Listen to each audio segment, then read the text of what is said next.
Los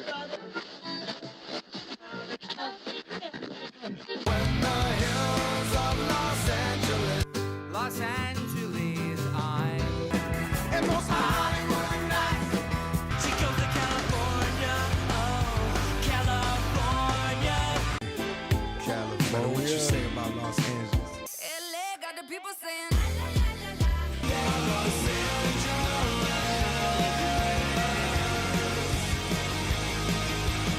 You're listening to Corner of the Galaxy on cornerofthegalaxy.com.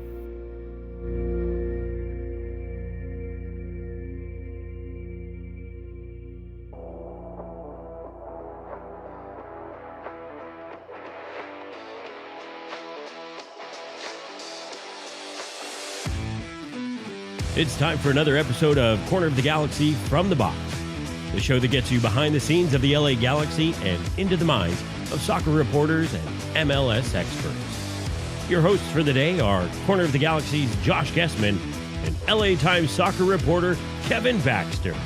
Let's start the show.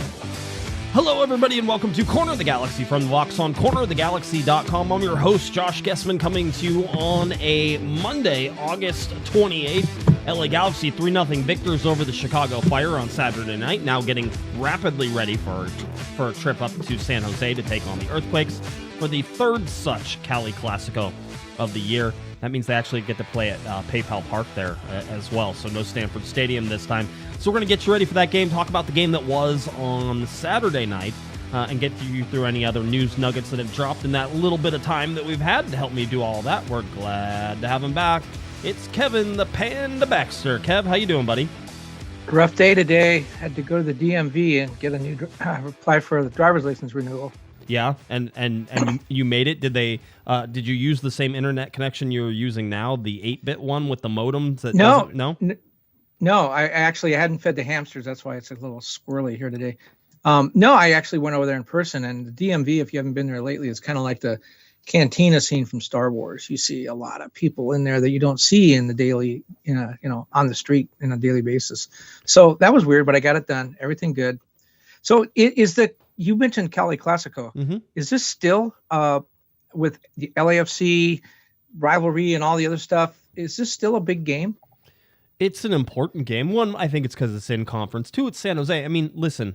It's like a lot of people like to make this argument, but it's like you can't chew gum and walk at the same time. Like there can't be two rivalries, like they can't be two important games, right? I'm not going to say that it's on the same level as an El Tráfico. No, it's not. And it hasn't been, and people who pretend it is are incorrect, right? There is a hype, a buzz, and everything that is going on. Now, what San Jose has become a game that is difficult for the LA Galaxy to win a lot of times when they go up there, but it has become a game that is more important than just a Western Conference rival. It's still an important game, and you still want the bragging rights. The fact the Galaxy haven't lost this year to San Jose is a good thing. If you finish the season without having lost to San Jose that whole year, that's a good thing as well. So there's still animosity there. Trust me. It's just like, it's like the little brother.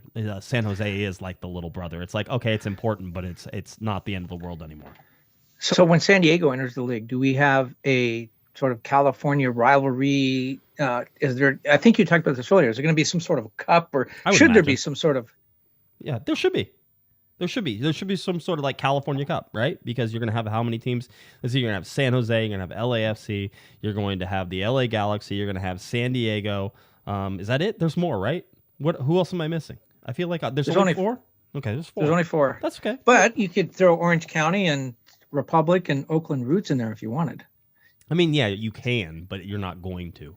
Not the San Diego Loyal, which makes me really think that the Loyal kind of were not maybe particularly honest when they started out. I don't remember them talking specifically about being a placeholder, trying to be the next MLS team. But when MLS went around the Loyal and started their own franchise with another group of owners, all of a sudden the Loyal says we're out. Yeah, well, they said that they can't find a place to play, right? And that was always part of their whole thing, and they don't want to move the team somewhere else. So yeah, I mean, if you don't have the pockets in order, it's about money, Kevin. I know this is going to be shocking and surprising to everyone. It's about money, and the pockets that you need to be an expansion club in Major League Soccer anymore. $500 million plus, $600 million plus. I mean, it's a ton of money now.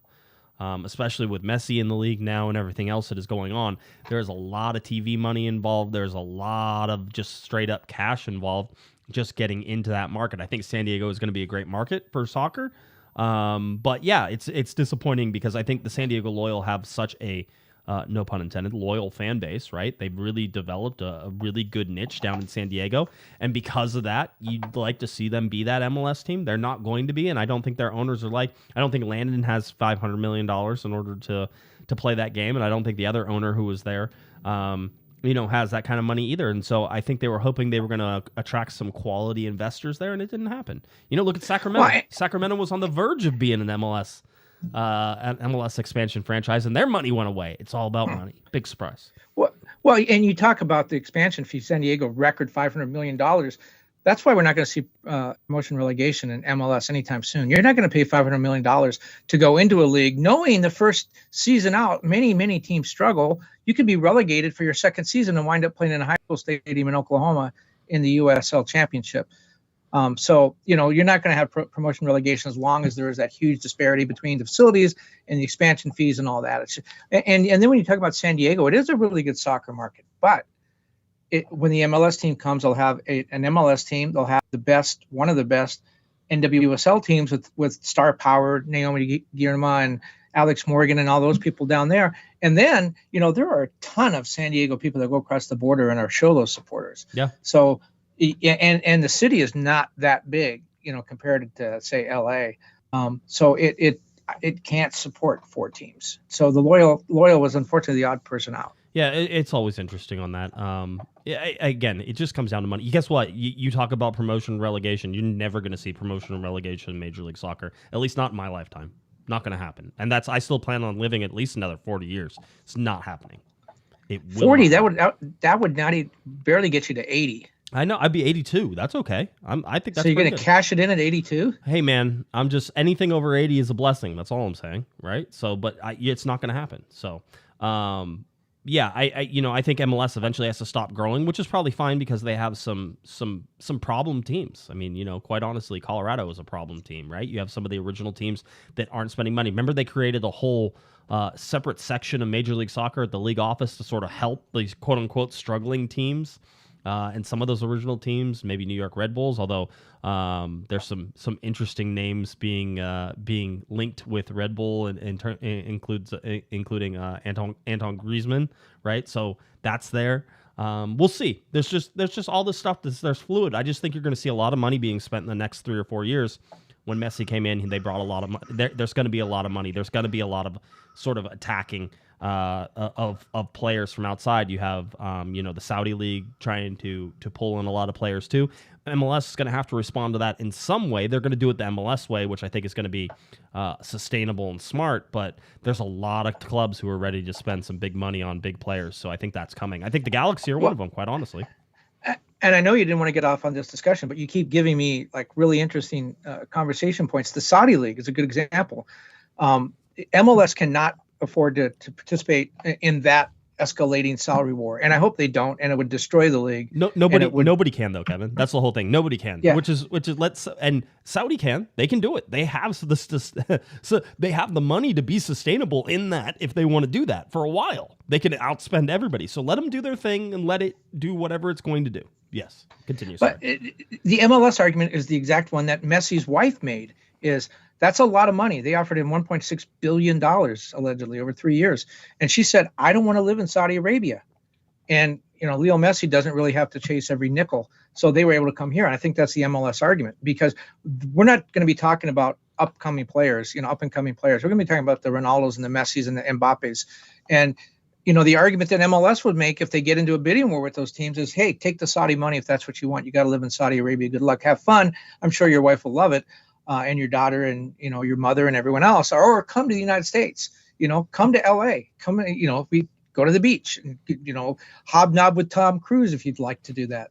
That's what David Beckham did. And, that's a really good argument. But and then you talk about the size of the league. I personally think MLS has got to stop growing. I agree with you on that. However, those expansion fees have been what's keeping MLS afloat. $500 million. You can't turn that down. And the other argument that Don Garber makes, Don Garber, of course, doesn't really talk about the money part of it because, it makes it look like they haven't made a profit, which they haven't yet. The league as a whole has not made a profit yet, and they're in their 20th season. But what does that mean? That was profit in quotation marks. They do. Oh, yeah. Trust me. There's some creative accounting going on to ensure they don't make a profit. They're doing just fine though. But one of Don Garber's arguments is it's the biggest league in the world, but it's also one of the biggest countries that has a professional soccer league from coast to coast, and it's a continent-sized country. So there are corners of this continent-sized country that don't have teams, markets that could afford to have teams that would support teams like Detroit and perhaps Las Vegas or Phoenix. There are problems with those markets, but it's not like MLS has got to the point where, we're trying to expand into Iowa City or Cedar Rapids. They still have legitimate markets to expand to and corners of this country that don't have teams. Right. No, but I don't think we're going much past 32, 34. I think that's going to be it. You still have to do stuff in order to really, you really have to do stuff to settle that down, Kevin. There's so much travel and there's so much stuff going on. I think the regionalize is fine, but I really want to get rid of the 3 games you play against one opponent in your conference. That has to go away. That's just stupid. I think we're 10 team, 3 conferences, divisions, whatever you want to call it, of 10 teams. I think that works. You could cut down on travel. You could have a balanced schedule. You would have to play some interdivisional games, of course, but that's fine. I think 2 conferences of 15 teams, the travel is just a little bit too much.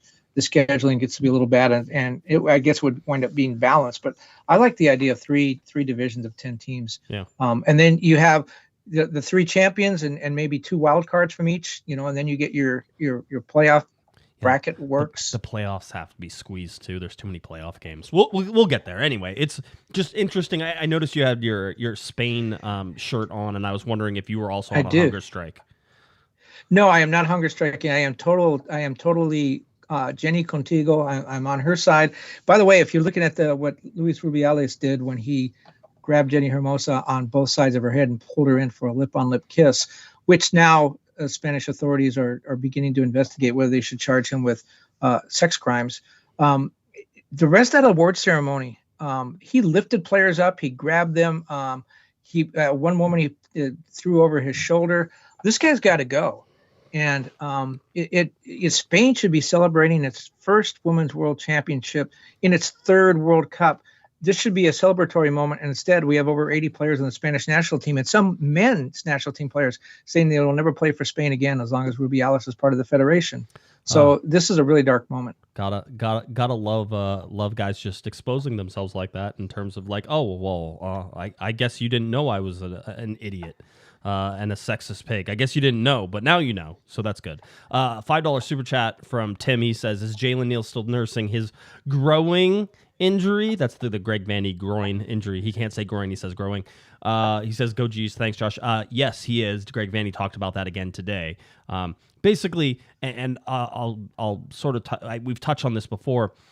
Damian asked some good questions today particularly about the groin injury and sort of what it's a use injury, right? It's an exhaustion injury. It's whenever it gets used, then it's a fatigue injury. That's what the word I was looking for, a fatigue injury. So it could be good for the first 20 minutes of the game, but then it comes back. It could be good at the beginning of training, but then it comes back, right? And so the only thing that they can really do, Kevin, is try and give him as much rest as possible, and to take anti-inflammatories. I guess you could even get like a shot into the area as well, which doesn't sound comfortable at all. And do all of these things that can sort of help him recover. If they help him recover, then he can come out there. I think if I'm reading between the lines for Greg right now, what they're trying to do is set him up so that way he can play the rest of the season, right? And so they're trying to get him to a point where it's not bothering him so that way he can go the rest of the season, start every game, and sort of do what he needs to do. I think Damian was correct in pointing out today at the thing. He goes, but you do have depth there now. Chris Mavinga comes back from his red card suspension, right? So you don't have to deal with Zabaleta. You have Maya Yoshida in there now, who we are going to talk about here in a second. So they have Tony Alfaro, who's there as well. They have the depth. They've been able to rebuild that in that area. So if they do have a problem with Jalen, if they do need to shut him down, which you hope they don't, then they still have the ability to sort of work around that. So that's sort of the answer on the injury. Yes. Did they do media today because they're flying tomorrow? I think they did media today because it's match day +2. So usually match day +2 is the day that you do media. When do they fly up? Do you know? I could tell you. I don't have it. I didn't look at the thing because usually they fly up the day of for Yeah, and Colorado told me they fly for Western Conference games. They fly the day of the game. I always think that's a little dangerous. If you run into any kind of problems, players, I mean, I wouldn't want to take a flight, even if it's only a couple of hours, like Colorado to LA. I wouldn't want to take that flight, get off the plane, and have to go play. I'd rather go to a hotel and sleep in. I think the players much prefer traveling up the day of, quite honestly, but that's just me. Traveling LA Galaxy personal, that's Friday. Nope, that's too far. That's why I couldn't figure out. They're traveling on Wednesday. They'll travel in the morning. They'll travel in the morning. So, and then they have that long commute from that airport. Around the corner, to the stadium. Yeah, I think they let the charters park on that side of the airport. So I think that literally they can just like walk across the street. Yeah, so that's another reason why it's kind of a good way to do. All right, let's talk about. Are you going to sing? Yeah, well, before we talk about the Chicago game, Billy Sharp scored the last goal, and you're going to sing your song, right? It's not my song. I know that I introduce things to you all the time, and then you suddenly associate those things with me. But the Billy Sharp song is not something that I created, nor is it something I came up with. I just sing it because people have been texting it to me all day on Twitter. Don't run away from it. Don't run away from it. Go ahead. Sharp do do do do do Billy Sharp do do do do do do Billy Sharp do do do do do Billy Sharp. I'm sorry, that's weak. We got to come up. I am not a songwriter. I do not have any other ideas, but my gut reaction is that's a weak song. It's the Jamie Tart one that rolled over from, of course, Ted Lasso, which is your favorite show. Does that make you feel any better about it? Yes, it is. I like the Roy Kent song better. Should I tell everybody? He's here, he's there. Yeah, you're not allowed to say that one though. Should I tell everybody how you almost freaked out because you didn't get your Ted Lasso stuff, or is that was a conversation we weren't supposed to have on air, if I remember correctly? That was a conversation that was we weren't supposed to have on air. Okay, I was just checking. Just wanted to make sure. Anyway, but yes, that's the of course that's Baby Shark. So if you're a parent, you know that song all too well. And so I hope you enjoyed that. But yeah, that was I believe that was actually one. There were chants for Billy Sharp in the Chicago game. They were like, "We want Billy, and then he came in to play. I told Kevin when we started the show, I said, "But that Billy Sharp, he's a national treasure, but he's not really. He's from the UK, so he's not exactly an American national treasure, but he's a UK national treasure, and I think maybe the Americans might want to adopt him a little bit too." So this guy's played I think 646 games, most in the Championship, League One, League Two. He scored just a ton of goals over there. And then when he comes into first of all, I loved him post game talking about the Storm, how he didn't mind the rains at all, reminded him of home, and how he went shopping for food and water at Costco. So he's already fit in. But the thing that impressed me, he was on the field for seconds before he ran straight into the goalpost, trying to get a header on, I think, a corner kick. People talk about cross to the back post, and he thought he was going to get there. And I think the goalkeeper either got a hand on it or was headed away. And he thought he told us, and then he goes, "I thought the ball was going to be there." And he just, first of all, not a small guy. He's muscular. He's a big dude, but that means you get a lot of momentum moving forward, Kevin. And he clambered into that upright like I'm like, oh, he just died. That's I was like, I just watched the guy die. The same thing. I thought first thought was whoever hit the goalpost is dead, and then my second thought was, is that Sharp's number? I'm just not. I'm sorry. I'm just not. And this is not to be a negative remark against any player, but I'm just not used to some of these European players coming on and being that invested, in MLS right from the start. He's bought in 100%. Well, it's funny because, or maybe it's not funny, but I find it a little like introspective looking back at AJ De La Garza was posting about the Luka Knows Heart game. When I retweeted that, and I thought about how genuine of a character AJ De La Garza is, right? And you and I have dealt with him for years. I'm glad that he's retired now, so I can tell you that I was always rooting for him. He was one of my favorite players to watch play and just to do. And during that year, whenever Luka was born and then ultimately passed away, AJ would call into the show all the time. I mean, he called in from the hospital multiple times. I mean, he wanted to do it. He never said no. And it was always like, hey, you don't have to do this, but if you're available, we'd love to have you. And he's like, oh, yeah, I'm in. No problem. I'll be there. And then, and then we find out, he goes, actually, I'm at the hospital right now. We're like, why are you talking on the phone to us? Like, this is not important. But he's a genuine character, right? And you could tell that he's not faking it. He's not putting you on. He genuinely loves the club. He genuinely loves to play. Anything he says is the truth, right? That's that type of thing. I get the same stuff, and I know it's short, but you listen to Billy Sharp talk, and he talked about running into the post, and he goes, yeah, I'm going to feel that one tomorrow, but like the whole deal. But he's like, I'm 37 years young. He goes, not old, young. I'm 37 years young. I want to be here. I want to score goals. I owe Riqui Puig one. That was one that I was like, I owe Ricky one because he let me take the shot. Did you see Maya Yoshida? This is a little behind the scenes too in the press conference. Maya got done, and Billy Sharp was coming next, and they crossed paths for a second, and Maya saw Billy Sharp, and he gave him a bow. Whenever he said it, he was like, oh, and they were excited to see each other. And Sharp gave him applause. Right? He did. According to mini standing ovation. Yep. And by the way, one more note on AJ De La Garza, because I don't want to get too far away from him. This was really subtle, but I picked up on it. He went to the Charlotte LAFC game over the weekend and posted pictured selfies of himself in the stands wearing a Charlotte T-shirt. He said that he was moving there so that way they could be. That was one of the reasons that he picked North Carolina and Charlotte, so that way they could be close to Charlotte and go to games. So he backs it up. And again, genuine. That's genuine. He wanted to be somewhere. He wanted to make sure that there was a team there to sort of watch. But back to Billy. There is such a respect for Billy already in the locker room. You can see it building. But Billy shows that in turn. It's like, oh, I respect. He's like, I respect this club so much. I want to win. We need to clean some things up. But he talked about Maya, and he goes, I know Maya's really proud of that clean sheet, and he should be. It's one of those things. So yeah, I mean, you between Maya Yoshida, between Billy Sharp, the Galaxy, and I know Greg Vanney said it, and I was like, oh, well, he said that they got more mature. They did, though. Like, even just talking to those two people just after this game, Kevin, did you not get the sense that the Galaxy are a more mature team with those two guys there? It feels like it to me. Well, here's another thing with Billy Sharp. He said his wife and kids were at the game. And he's only coming, the season's got, 2.5 months, right? 3 months left. Mm-hmm. He's got his family over here already. That's a big move for them. Again, it's that sign that he's committed. But the thing I like, and Yoshida said something really interesting. Yes, they did get the clean sheet. By the way, it's the first clean sheet in a victory since late May. So that's a big step forward. They did have a clean sheet in June, but it was a scoreless draw. Yoshida said he just tried to keep things simple, which, I don't know if people understand how much of a stud Yoshida is. He's played in World Cups with Japan, former Japanese national team captain, one of their all-time leaders in appearances. Played in the Bundesliga. I mean, this guy is a stud, and he came over here, and it was like I've only been here 3 weeks. I'm just going to keep it simple, right, and just try to do the basics correctly.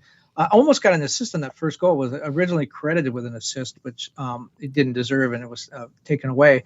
But I mean, he was in the mix. The thing I like about the additions is, and I'm having just said Yoshida is a stud, and having you go wax so eloquently on Billy Sharp.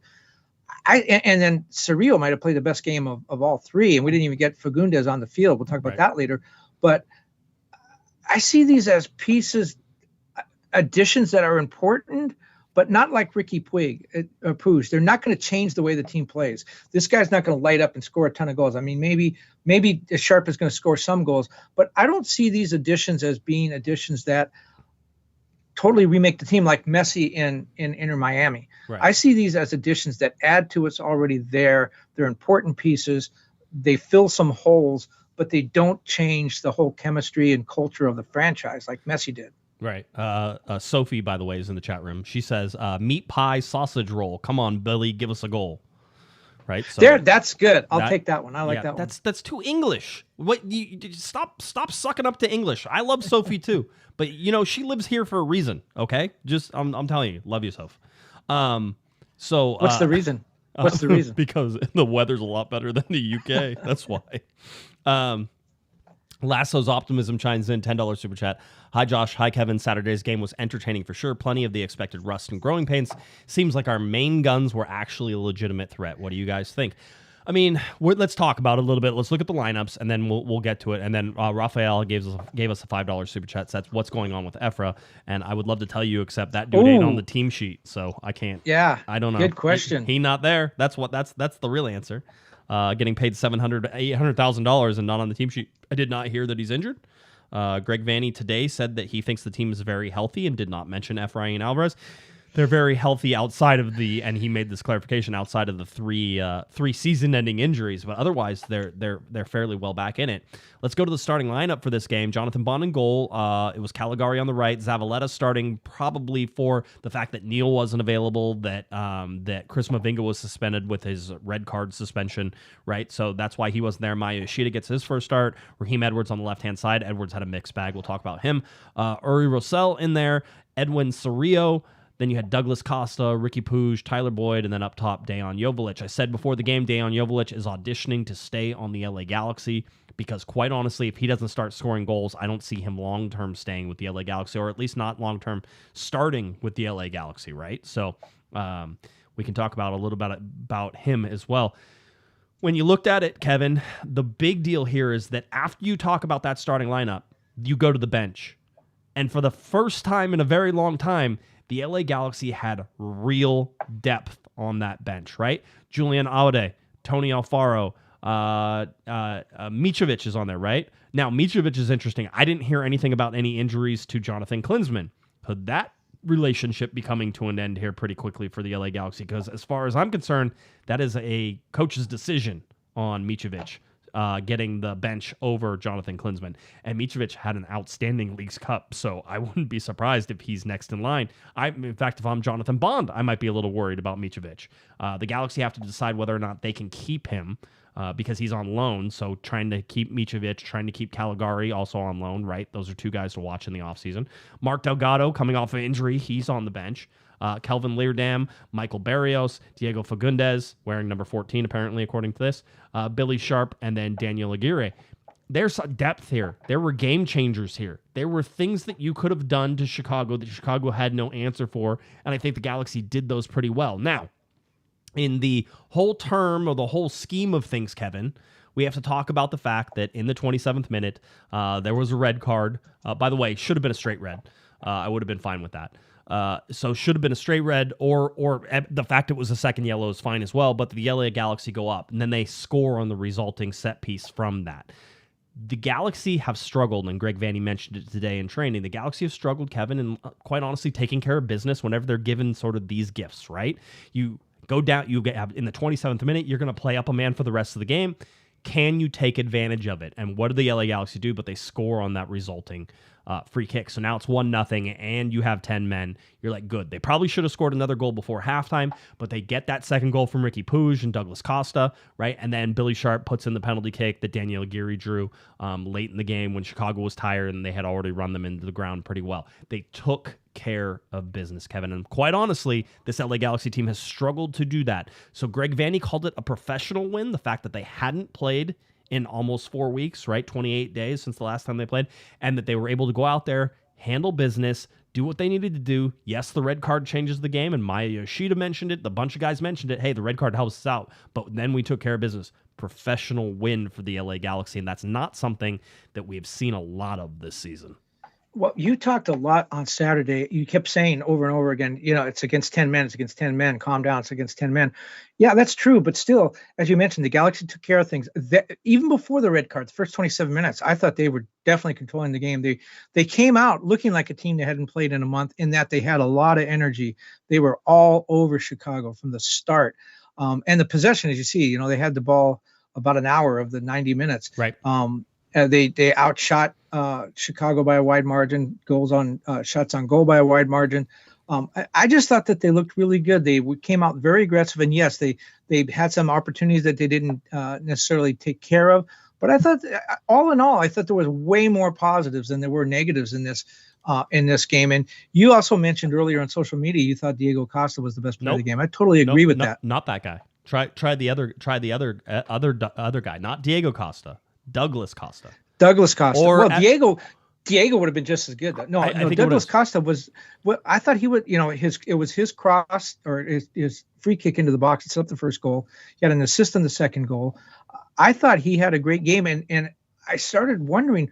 He's had a couple of good games now late in the summer. Where did this come from? Because we were talking about in the spring, like maybe the Galaxy were going to buy him out. He didn't look like he was interested at all in being part of this team. He surely didn't look like he was interested in playing, and he didn't look like he was on the same page with the rest of the team and the coaching staff as far as strategy and tactics. And now he's really put together, I think, a string of really impressive performances. Yeah, this is Doug Costa now, not Douglas Costa. Douglas Costa is the one who's really bad. So Doug gets it right. And he's not Diego either. Yeah, he's not Diego. It's Doug. So Doug is out there balling. I mean, the amount of tracking back he did on defense, the amount of breakup plays that he had, the fact that he was chasing, his ability to come from the inside or from the outside and run in, to come across, to create lanes, to do all those things that you expected him to do. I mean, some of it has to be fitness, Kevin, right? Some of it has to be that he hasn't been this fit, because Greg Vanney talked about that a lot. I always thought maybe that was a crutch more than anything, that he's not fit. He's had a lot of injuries. And that is certainly one of the things that has held him back from being, a regular part of this LA Galaxy side. But for me, it's the engagement. He's there. He's locked in. He wants to do good. Somebody was arguing with me on Twitter, maybe just discussing. I don't want to say arguing, but they were like, the reason that he's so motivated is because he knows he's out of contract and he needs to find a place to play. If that's the case, that's fine, because the Galaxy could use that. But to me, it feels different than that. He should have been engaged this entire year if that was the case, knowing that he needed to go somewhere and needed to do something. Remember, this is a guy who was out shopping for places to land before the season started. And we thought that maybe Douglas Costa wasn't even going to be a part of this team whenever the season started this year, right? So this is a guy that I thought was very much checked out. He's very much checked in now. It's funny because you're going to get, it's like you can start to rely on some of these guys to give you consistency. Riqui Puig, you're going to get consistency out of. People make too much of his giveaways with his passes. Riqui tries stuff. He tries to thread the ball in between people. He tries to break through lines. Sometimes those passes don't come off, right? Sometimes that puts the LA Galaxy in a bad position whenever he gives the ball away. But the bottom line is that guy is going to give you better on most nights than he's going to give away. In fact, by a 2-1 margin most of the time, right? 2/3 of his passes are going to make it, maybe even higher than that, because he's probably in the 80% in terms of passing and everything else. You get a consistency from him. You're starting to get a consistency from Douglas Costa. You're starting to get a consistency from Tyler Boyd. Boyd has been a big part of the offense down this stretch. That was his 5th goal, I believe, on the season. Leads the team. He has been a real deal. And I think the more that he gets integrated, and quite honestly, the more that there's a dangerous striker involved as well, and there's not so much time to just key off on Tyler Boyd, I think that's going to be better. I think the Galaxy looked extremely comfortable in a formation that they like to play in with new guys in there. We're going to talk about the guy who I thought was the biggest surprise, and if it wasn't, Douglas Costa was my man of the match, and I don't think it was even close. Riqui Puig played great. That was fine. Douglas Costa was outstanding to me. So, well, and the problem with Costa, for Costa's side, is now he set this bar. Like it was always a question of, has he lost it? Well, the last few weeks show that he has not lost it, that he can play at this level. And if he drops below this level, then the questions are going to start again, because he's just too good not to play at this level. And just quickly to get back to the Efrain Alvarez question, with Costa and Tyler Boyd and this whole midfield playing the way it's playing, there's no room for Efra right now. Yeah. I wouldn't start him over any of those guys. I wouldn't even sub him over any of those guys. Which is why he's not on the bench. I mean, sometimes we ask ourselves why guys aren't in the place. Well, take a look at what Efrain Alvarez has done this year and tell me that you think he deserves to be on the bench over some of these other guys. And the answer is no, right? So anyway, the big surprise for me was Cerrillo. And Edwin Cerrillo, well, he's 22 years old. Yes, and he's played 80-something games for Dallas in Major League Soccer. He's not a newcomer to this. I was talking to Greg Vanney after the game, and I was sort of like, he played outstanding, but more than anything, he has to stay out of the way. I mean, because you have Riqui Puig, you have Douglas Costa, they like to cut inside. And I go, the fact is you put a new piece in there, you gave him the job of sitting deep and being like sort of a defensive buffer, right? Him and Uri Rosell were more sitting deep. They would break up counters, they did all that stuff. But Cerrillo needed to stay out of the way. Not only did Cerrillo stay out of the way, he fit into that whole formation. He fit into the passing formation. He did all the things that you want him to do. He even broke some lines with passes. He had a great shot that almost went in from outside the box. I mean, if you're talking about the biggest surprise, the guy who I didn't know whether or not he would be able to, Edwin Cerrillo is a godsend for these last 12 games. Well, and Greg talked about it afterwards. He brought in Cerrillo, Fagundez. Those are guys with experience in the league. They've been around the league. They know the travel. They know the stadiums. They know the weather. All that stuff that really trips up a lot of new players to this league. Those guys know that stuff, and they can talk about it, and they experience it. And then you have two guys, Yoshida and Billy Sharp, who are new to the league, new to that travel and experience. And so it's sort of a perfect balance. And again, you talked about earlier about the 3 injuries, how Greg said everyone's healthy except for the 3 injuries. Let's not forget the 3 injuries. Or you have Chicharito, Mexico's all-time leading scorer. You have Gaston and Bergman, the captain after Chicharito, a guy that turned things around last year. And then you have Cáceres, who's a 4-time World Cup player from Uruguay. Those are big absences. And what do you do during this little break? You replace Cáceres with Yoshida, World Cup player, former national team captain from Japan. You add Cerrillo and Fagundez into a midfield in place of Bergman. Cerrillo taking that position right now, and then Billy Sharp up top to provide some of that veteran leadership up top. Yep. I just think Will Kuntz did a masterful job of getting these guys. When you think about the hurdles they had to go through with this penalties and sanctions from MLS. The Fagundez thing. Let's talk about that a little bit. That was a guy who was supposed to be making his debut. Biggest problem of the night for the LA Galaxy. If you want to talk about positives and negatives, Kevin, there's lots, and you can do a lot of things.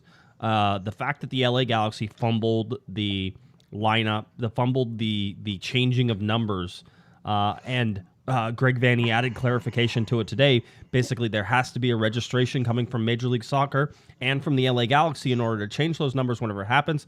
Those steps were missed or they weren't picked up on, right? Now, the big thing is that Cerrillo, they updated the roster just before kickoff to actually make sure that Cerrillo had the correct number as well. Otherwise, because he was listed as number 6. And they had 2 number 6s. And there's already number 6. That's right. And so they already had 2. And then you had Diego Fagundez put in as number 14. Now, it still does not make sense to me, and nobody's been able to provide clarification, and there won't be. But the LA Galaxy fumbled it. Greg Vanney more or less said so today, whenever he said also that MLS, for some reason, MLS has needs to have some sort of ability to change roster numbers. Like how is that not just automated and it's not a big deal? These are just numbers for guys they set, and then you're like, okay, these are the numbers, and then it should be done. What Greg said is that MLS apparently, when these guys came over in the trade, just populated them into the roster with those numbers. Right. So there were 2 number 6s. The Galaxy, I guess, caught that one. With Fagundez, his number in his previous team in Austin was 14. So MLS just said, you're number 14. Well, wait a minute. Chicharito's number 14. He's still on the team. Fagundez took number 21, just added the touchdown and extra point onto the 14. Right. Took number 21, wore that onto the field, and then when he went to the 5th official, the 5th official said, no, we won't let you on. You're number 14. The Galaxy argued we already have a 14. It was amazing. Anytime you go to the Galaxy gift shop and you get a jersey with the name and number on the back, and they tell you to come back in a half hour, look at what the Galaxy did. They had someone run into the locker room, make up a whole new jersey for Fagundez in his size with the number 14 and his name, one of the longest on the team, on the back, brought it back out. Major League Soccer said, no, you just told us he was number 21. You can't be 14 now. It was a mess. But MLS deserves some of the blame for this by not thinking. But the Galaxy really, as you said earlier on social media, this is like in a season where everything has gone wrong, from the supporter boycott to the 3 injuries to everything. This is just sort of yet another misstep that shouldn't happen, and it just in a bizarre season. But the Galaxy should have caught it.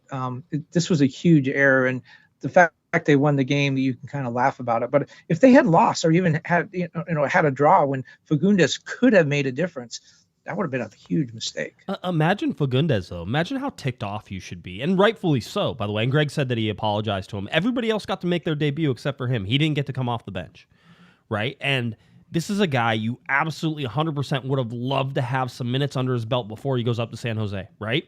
Because the Chicago game was the easier of the two, and I know, it got a lot easier with the 10 men, right? That type of thing. But you could have got him in there, right? You could have put him into play. You could have gotten Tried him twice. time. Yeah, tried They twice. tried twice. And they couldn't get it happen. That's such a huge misstep for a team that only now has 11 games left, Kevin, right? 11 games left, and you have to get Diego Fagundez in there doing Diego Fagundez things, right? You want him to hit the ground running. He already had to sit on his butt for however long it was until the LA Galaxy got to play a game, and now you delayed that coming back another week. It should have played against RSL whenever that game got canceled. Delay. The chance, the bottom line is you had 2 games that ultimately you could have got them sped up to. You needed to have them in the Chicago game. The biggest problem with the LA Galaxy wasn't that, Jonathan Bond almost passed himself into an opening goal from Chicago. By the way, Eric Zavaleta should have never passed that ball back to Jonathan Bond in that position whenever he was being pressured like that. That's for another time, right? The Galaxy could have gone down early in that game, could have had all those problems, and those are big deals. The bigger fumble, the bigger problem was that they didn't get the lineup sheet right, because Diego Fagundez is going to be one of the most important pieces. You talked about saying, you sort of said these are great additions to the whole deal, but they don't change the team. Fagundez, in my opinion, Fagundez and Sharp have the biggest chance of changing this team. By the way, put Maya Yoshida in there as well, being he's going to be a starting center back for the rest of the season, and a guy who's probably going to play into next year as well. They have the best chance. Those are the guys who have the best chance of making an impact on this LA Galaxy team that needs to score goals. Fagundez is that guy, and the Galaxy screwed that up. They deserve to be somewhat punished for that. They deserve to have to hang their heads low and take that L a little bit on that. They got away with it, Kevin, but they have to take the blame for it, and I think Greg did that today. And another midfielder, which pushes Efra even further down sort of the depth chart. As good as everything is, and the Galaxy should feel good about things, and I think you were the one that said in their last 9 MLS games are 4-1-4. Yep. Although that game with Chicago did end a 3-game losing streak, 1 against Vancouver and then 2 in the League's Cup. So good and bad. But the Galaxy are still 13th in the 14-team conference and still need to pick up 7 points. Yeah, but 7 points instead of 9 points, right? Already right. There was closing. No, the gap, it's right. progress. It's progress, Mm-hmm. but I'm just saying, let's not throw the parade just yet. The whole deal there is eventually the Galaxy start playing games in hand. That's not this Wednesday. Wednesday is a full slate of games for Major League Soccer. Everybody's playing on Wednesday, right? This is not Wednesday. But whenever they start playing those games in hand, you want that gap to be as small as possible, because those are the ones that you get a chance to sort of make up, right? That's where you get to jump when everybody else is standing still. And so those are the big sort of games that are coming up. The fact is, at 7, with 2 games in hand, if they had 2 wins in those, you're 1 point back, right? So things can, I'm telling you, this is going to compress. I see the LA Galaxy as a team that really can do some things. I really like the depth. I really like the pieces coming off. We were talking about Douglas Costa. Kevin over at the LA Galaxy tweeted out this one. I thought it was a good one.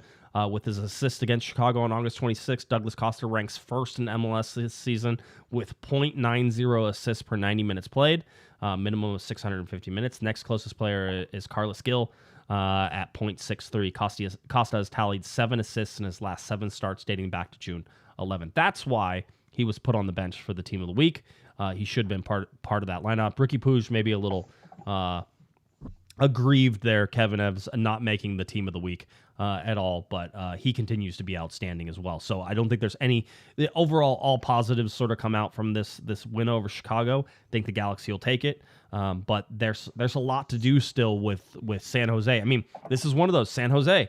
Let's go to the Western Conference real quick, right? So if we go to the Western Conference, where San Jose, they sit at 6th.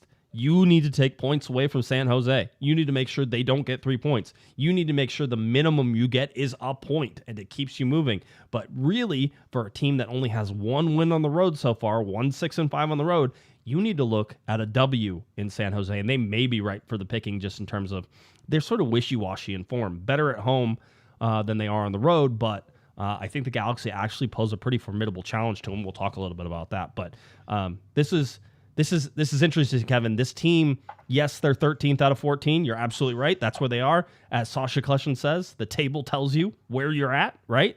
How good you are. That's how good the LA Galaxy are right now. 13 out of 14 teams. What do our eyes tell you? My eyes tell me that the LA Galaxy, with the depth they've acquired, with the players they have, with them getting healthy, have a real chance at climbing up that ladder. Put those standings back up there for a second, because it's interesting the way the Galaxy finished. The next game's coming up, and yes, every game's important, as you said earlier. If they win out, if they win all their games, they're probably going to make the playoffs. But there are games. Having said that, every game is important. There are some that are more important than others. San Jose is a good example. They're sixth. That probably not a team the Galaxy have a really good chance of catching, or even really need to catch. They need that seventh spot. So the games that you're looking at, again, every game is important. But San Jose. And then after that, Houston, a game that a team that the Galaxy is really fighting with for those playoff berths. Then then St. Louis and LAFC. Those teams are gone. They're not going to catch them. They'd like to get a point at least out of those 3 points. But when they play the teams that they're chasing, not only can you win 3 points, but you can deny your opponent 3 points. And they have Minnesota at home, on September 20th. Then they go to Austin. Then they have Portland at home. Then Seattle, probably a team they're not going to catch. And then they finish with Minnesota, Real Salt Lake, and Dallas. So these, again, these are it's a 6-point spread game where if you can get 3 points and you deny them 3 points, you move up the table because they come back. As you're moving up, they also come back to you. So the San Jose game is important, but maybe not as important as Houston. The 2 with Minnesota. That's interesting, too, with Minnesota. Minnesota facing the new look Galaxy with all their new additions.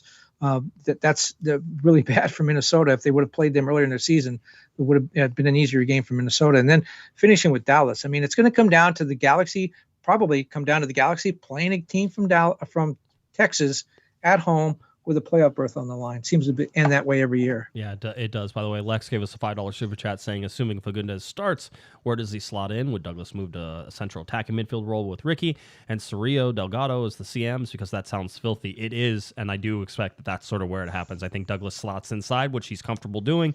But I'll be honest, I mean, seeing Greg, and I thought that Fagundez is going to eventually be a starter, but I don't know if that's the case. Bringing him off the bench for the rest of the season with Costa still there and all that fun stuff, to me makes a lot of sense to have him come off the bench. He's such a starter, though. Between him and Boyd, one of those guys is going to start, so we'll see where it goes and does all that. So anyway, that's sort of where we sit with that. Let me see. I'm going to try to see if I can find any other things here.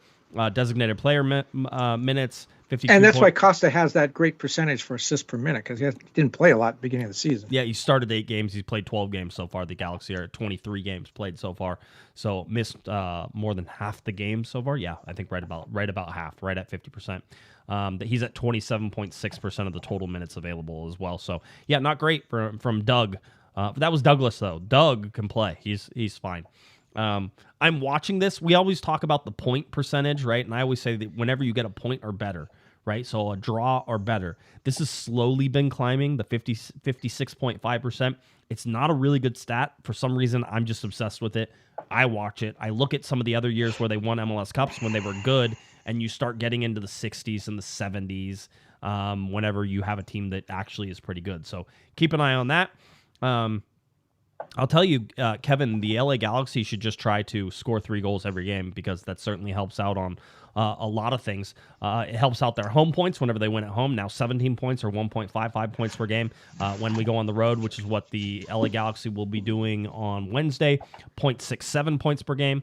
Only 8 points so far from the road, so that's something to watch. Looking at our points per month chart, the LA Galaxy have a chance to go undefeated in a month for the first time.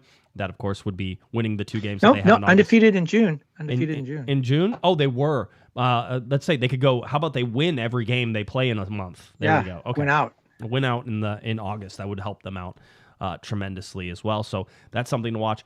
I was talking about the goal scoring. The LA Galaxy now at 28 goals. So they've given up 37. Having said all of that, the 3 goals that they scored actually vaulted them into an almost a more respectable projected 34 game total, which is 41.4 goals scored and giving up 54.7. Scoring 3 goals in a shutout certainly helped those stats. I watched them jump whenever we put them in there. But you know what? The clean sheet is almost more important, because they really need to reduce that goal differential. I mean, it's a good chance that that's going to be one of the things that determines who makes the playoffs and who doesn't. Yeah, I agree. By the way, Josie says in the chat room, will Vanny go with a 3+ consecutive wins this year? Well, Vanny, no. Remember, Vanny, since you joined the LA Galaxy, the Galaxy have never won 3 games in a row under Vanny. They've won now 1. If they beat San Jose, that's 2. Can they get to 3 before the end of the season, Kevin? Will the LA Galaxy win 3 games in a row before the end of the season? Your prediction, sir? No. Yeah, it's a tough one. There's going to be a draw in there. It's going to be goofy. Yeah, that's why I think they have a at least one 3-game unbeaten streak, maybe more than one, but I think there's a draw in there. And that's what happened last year. Remember, they were so hot at the end of the season. Everyone talks about they lost one of their last 11 games. I think they only won 4 or 5 of them, though. There are a lot of draws. If we want to crash back down to reality for a little bit, let's do that. The LA Galaxy at 25 points through 23 games, better than the 2017 season, better than the 2007 season, but that would be it. They're still in the bottom, probably 5% of games of teams through the years through LA Galaxy teams in terms of points. I see that total going up, but at 25 right now, last year at this point, Kevin, which is kind of crazy to think, they had just 5 more points, and they made the playoffs. But those 5 points ended up vaulting them into the 4th place. So now you have the LA Galaxy looking at 9, looking at 7, looking at 8, looking at 7. Possibly if they go on the same stretch run that they did in 2022. I think that one's interesting. And what's our target number for the playoffs? Are we saying 42? Right. They need 17 and 11 games. That's 1.55 points per game. Hey, you keep winning and that number starts getting gets more achievable. I'm just saying. Yeah. You should do it. LA Galaxy for the 8th time this season scored first, 3-0 win over Chicago. That puts them 6-1-1 whenever they score first, 0-9-3 whenever they allow the first goal. So it almost sounds like that's important or something, right? It does. All right, we've gone through the schedule already. You sort of noted that. We've gone through the standings in terms of where the LA Galaxy stand. If you want to look at them in the Supporters Shield standings, they are now 4th from the bottom. They are above Inter Miami. They're above Toronto. They're above Colorado. One of the teams that's above them, Kevin, we were talking about Portland, whether the coaching change would spur them. Right now, it looks like they may be mailing it in whenever you look at Portland and sort of what they possibly could be doing. So maybe that's good for the LA Galaxy. The other thing is I told you full slate of games on Wednesday coming up. So there is your schedule: Atlanta and Cincinnati, Charlotte, Orlando, Miami, Nashville, New England, Red Bull, New York City, Montreal, Toronto, Philadelphia, on and on, San Jose, LA Galaxy, one of the last games along with Portland RSL. All right, so you can certainly watch Portland, by the way, Portland's lost 4 in a row, and they're going to play Real Salt Lake at home on Wednesday. That's really important to the Galaxy because that's definitely one of the teams they need to get around. Yeah, RSL got blanked. What was it, 3-0, I think, by Houston, or was it even more than that? I was watching in the press box while we were watching the game as well, so I remember I saw that, but they lost heartily, and it's funny because you look at Houston, and you would say that Houston probably hasn't been as good as RSL. But RSL now maybe has been the better team, and you're like, oh man, they're prime for it, but they seem to be stumbling a little bit. There's a lot of inconsistency in the Western Conference, and I think the LA Galaxy, if they find consistency, just like last year, can take advantage of the other team's inconsistency. That's a big ask, though, Kevin. It still feels like a big ask. You ready to talk about San Jose a little bit? Yeah. All right. The former Cali Classico. It's still the Cali Classico. It's the Cali just Classico. It's just not so classic anymore. It's just, I don't know. Maybe it was better whenever San Jose played at a glorified high school stadium. Maybe that was the peak of this. That was a bad place. Of course it is. Of course it is. San Jose hosting the LA Galaxy. 7:30 p.m. is your TV start time. 7:39 p.m. is your kickoff time. Game on Apple TV. This game being played at PayPal Park. Avaya. Yeah. Avaya. Avaya. You're still going to Avaya. Yes. You don't like change, do you? No, I don't. Your kids get off my lawn. If you want an interesting stat, Ted Uncle will be the VAR guy. It was Edwin Cerrillo, by the way. Remember the LA Galaxy almost went down and there was a penalty or a penalty shout by Chicago. It was never a penalty. It was stupid. VAR was moronic for even suggesting that Elfath look at that, and Elfath waved it off as soon as he saw the replay. He's like, no, there's nothing there. It was fine. So I agreed with that. But just so you know, the VAR is Ted Uncle, so that way whenever you want to yell at something. And what's interesting, if Ted Uncle screws up, his wife Christine Uncle is the rules of the game interpreter, or whatever you want to call it, commentator for Apple TV. So if he screws up, it's going to be his wife who's going to go on Apple TV and talk about what he did wrong. Yeah, it'll be an interesting one. That's for sure. Match details on this: San Jose with 33 wins, LA with 42 wins, 18 draws total. As I said, the LA Galaxy haven't lost to San Jose in 2023. This is the last chance for San Jose to get any sort of points off of it. Galaxy have 1 win and 1 draw so far this season. And bottom line is, I was trying to find like the last time they played at like Earthquake Stadium, I guess is because they lost the naming rights. So the last time the LA Galaxy actually got to play at PayPal Park, Avaya Stadium, Earthquake Stadium, however you want to say it, was back in 2020. October 3rd, 2020 was the last time that actually happened. The LA Galaxy ended up losing that game 2-1, right? So keep that in mind. And San Jose is coming off a 3-0 loss to Sporting Kansas City. They've won just one of their last four, including Leagues Cup. They've only scored one goal in their last 4 games. So they're scuffling a little bit. This is a good time for the Galaxy to get them. It feels like they're scuffling a little bit, right? Greg Vanny mentioned Obibase. I never say it. Jeremy Obibase. Up top, the Espinosa on the outside, Kay Cowell on the outside as well. He said you have to deal with those 3, and he goes, really, they play a 4-3-3. It's a good matchup for us. You have to watch it. This is a transition team, right? So San Jose loves to get in transition and cause problems. Their defense looks like traffic cones. If you go back and watch that Sporting Kansas City game, there was a lot of standing around as Sporting Kansas City sort of poured in the goals on that one. If we go to the... don't they still do the man marking, San Jose? No. Okay. Greg said they got away from that. Yeah, they got away from that. Well, because they have Luchi Gonzalez in there now, right? So Luchi. Yeah, that was a disaster. Yeah, I mean, it worked for a little while. It was very gimmicky, right, in terms of what they were trying to do, and so it worked and it confused people for a while, and then people figured out how to get around it. With Luchi in there, they're very much a 4-3-3. They're very much a counterattacking team. So it's about managing transitions. I mean, if I'm Greg Vanny, Mark Delgado and possibly Edwin Cerrillo are the guys that you're going to put back in there to calm the defense, to let Riqui Puig go forward. You have Douglas Costa, Diego Fagundez should play in this game. So there's a lot of things that I think the LA Galaxy have going for. Let's put it this way. I don't think the Galaxy should go up there being nervous about this game. I feel like they're the better team on paper. That hasn't meant a lot for the LA Galaxy this year. And I know on the road, having said they only won one game so far, that's also a pretty big stretch to say, oh, well, the Galaxy are going to go have an easy time of it. I don't think it's going to be easy. I think it's going to be a crazy, stupid game at some point. There's going to be some transitions and stuff like that. But I wouldn't be surprised if you get a game where there's like 5 goals in the game. That seems like that's almost in the cards for this one. And by the way, if you want to go out and get your Diego Fagundez Galaxy jersey with the name on the back, apparently it's number 21. 21. That's the one. Number 1. And by the way, I think grown men wearing jerseys with another man's name on the back is really creepy, but women and kids, go ahead. Yeah. They're just you're some of the takes you have are so horrible that I wonder that like people haven't like waited for you to beat you up at your car.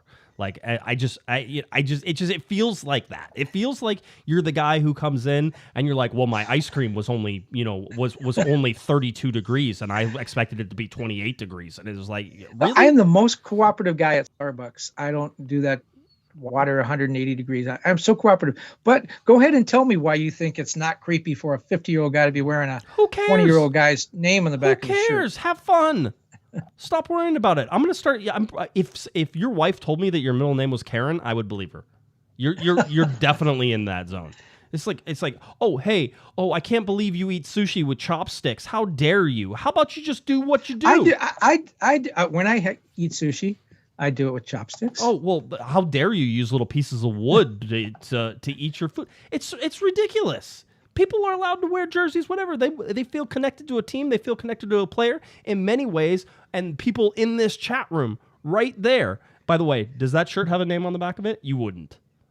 It does not. Yeah, I know. I knew that. But by the way, there was people who were like, man, I can't wait to go out and get a Maya Yoshida jersey. That guy impresses me. It's a sign of respect. I can't wait to go get a Billy Sharp jersey. Billy Sharp is the embodiment of the type of player that I want. I can't wait to get an AJ De La Garza kit, right? I have bunches of kits back in here from Galaxy players, from guys who are not Galaxy players who went on to play other places, right? That I respect the heck out of, right? And that's why I have them. I'd be honored to wear one of their jerseys to do any of that stuff. So don't come in there. Should I get Hermosa put on the back of this one? You're just Yeah, Aaron, by the way, one of your biggest fans, the guy who like defends you all the time, says I'm a huge Baxter fan, but this is a really dumb take by Kevin. So I'm glad. I've talked to maybe in soccer it's a little different. I know I've talked to a lot of baseball players who would get creeped out by it. Yeah, don't cross the sports. Don't do that. I can't somebody just said I can't wait to get an Efrain Alvarez jersey. Oh, There will be a long line for those. I'm gonna make a joke and I'm gonna apologize for it as well. At least I'd fit into an Efrain Alvarez jersey, just in all of those ways. So again, I apologize. I knew that was bad in the very beginning. But in reality, the whole thing with Efra, I know that he lends himself to people joking about him for various reasons, and Yep. I hope he doesn't wind up with David Ochoa as an assistant coach at the Ventura County Fusion. It is kind of sad because there is no doubt that guy was hugely talented and still is probably. And then at the beginning of the season, remember we talked about he had a personal trainer and came to camp looking great and played so well in the preseason. And we were all predicting this was the season when he just breaks out. And I don't know what happened. I mean, it was early in the season. We began to see it tail off. And when's the last time he played? I don't even know. Has he started this season? Right. I mean, but that was the whole joke, was that, this is the year that Efrain Alvarez is breaking out. That was the joke. I mean, he even got the number 7. Now the number 7 isn't even on the team sheet. Yeah, I mean, it's a cautionary tale. Listen, I've always said it. If you followed the lower levels of soccer for as long as really it's been around here in the United States, or you go watch the LA Galaxy too. Imagine how many things have to go right in order for you to make it to the senior team, and things it doesn't happen for everybody. As much as we'd like to pretend, Kevin, that it is all skill based, it is not, right? Things have to happen in order for you to get there. Like if you play shortstop for the New York Yankees, right? And you don't mix sports. I'm allowed to. I know how to do it correctly. Okay. If you played shortstop for the Yankees, let's say you were coming up, and you're like, man, I am the best thing. You're tearing it up in AAA. You're doing all these things, right? And they come up, and then, but wait, there's this guy at shortstop. Oh, it's Derek Jeter, right? It's like you're never playing. Your only hope is that you get out of that organization and go somewhere else, right? Because there's no place for you to go, right? Or you play third base. Alex Rodriguez is over there, right? You can go into you're a really great hitter, and you play first place behind Tony Gwynn. Right? Like it's never happening, right? That's what we've seen with the LA Galaxy, is that even whenever you have these really good offensive players, that they haven't gotten the chance to play. And just because you get the chance to play doesn't mean that you're best at that. Efrain Alvarez had a ton of promise. It didn't pan out. That's the story of sports up and down every coast, in every city, of every league, of every sport, right? There's a lot of promise and it doesn't pan out. And you can look down the Galaxy roster through the years. Jack McBean, who did have some success, but was supposed to be the next Landon Donovan.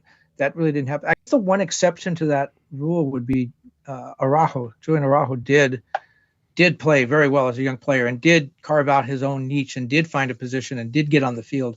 And now he has turned that into something. But yeah, I mean, the number of guys that I don't want to say wash out, but you're right. Everything has to go right. Most guys wash out. That's the thing you have to remember. Most guys are not starters on Major League Soccer teams. You could play soccer your whole life. You could be one of the best players on your college team. You could be all this stuff. You could do it. Most of those guys are never setting foot as a starter on an MLS team. Not a one.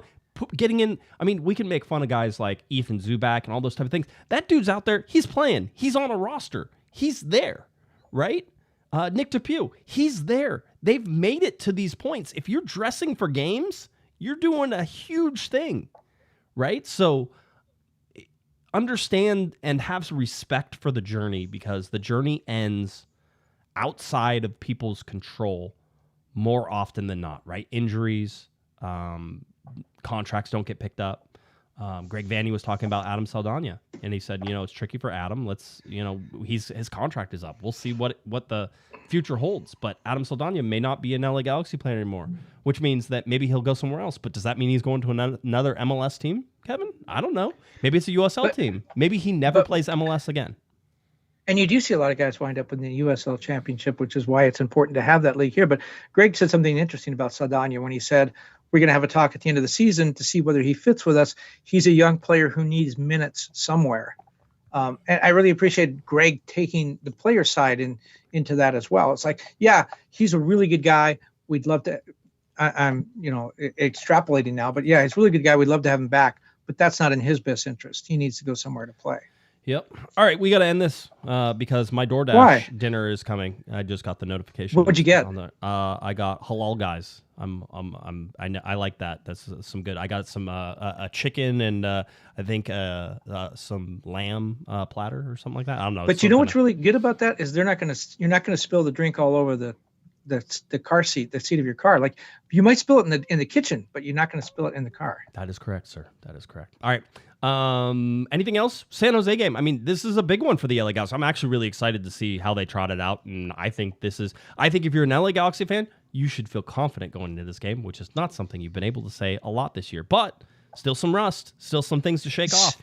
Speaking of winning jerseys with a guy's name on the back, how much would you pay for that number 14 Diego Fagundez jersey, never worn in action? Dude, we were all saying that in the press box. We're like, collector's item, somebody grab that. Who's getting that? Yeah. I hope Diego gets it and keeps it in his stuff. Or either he keeps it or the Galaxy could auction it off for charity. I mean, it is kind of a cool thing to have. It is. Comes off of complete stupidity and a total mistake. And Galaxy, if you're listening, Galaxy, turn this mistake into something good. Yeah, auction it off. Do something like that. So anyway, that's what we got. San Jose coming up. The LA Galaxy taking on San Jose, 7:30 p.m. Is your TV time. 7:39 is your kickoff time. MLS Season Pass on Apple TV. All right. Anything else, Kev? You good? That's it. All right. If you're looking for Mr. Kevin Baxter on Twitter, it's at kbaxter11. Head on over to latimes.com.